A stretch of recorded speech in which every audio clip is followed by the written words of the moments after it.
Okay, number 11 is similar to number 5 from page 347.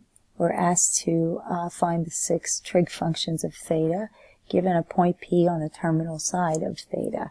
So this time they're not drawing the angle, they're just giving you the point. So you can see in my picture that P is on the terminal side of theta and that I've drawn the right triangle so that I can find R, which is the hypotenuse.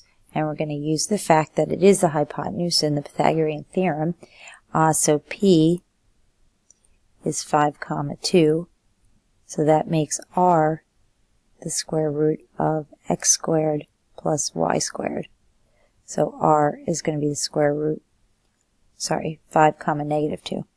5 squared plus negative 2 squared. So we get R is the square root of 29. So we're going to use the definitions that were given, starting with sine. So sine of theta is y over r. So we get negative 2 over the square root of 29, which is negative 2 root 29 over 29 when we rationalize.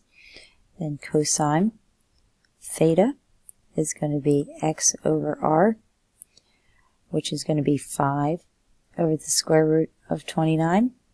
So that's going to be 5 square root of 29 over 29. Then we have tangent of theta is y over x. So we have negative 2 over 5, and that's already simplified. And I'm going to put the other 3 up here for space. So the reciprocal functions then, starting with cosecant of theta, is going to be r over y. So that's going to be the square root of 29 over, doesn't want to make my 29.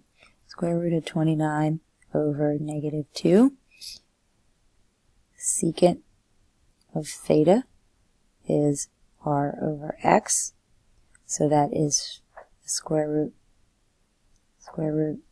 hold on a second. Let's move this over a little bit.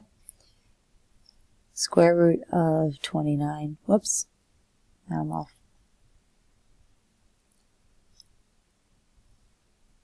Oh no, I was right, sorry. Square root of 29 over 5.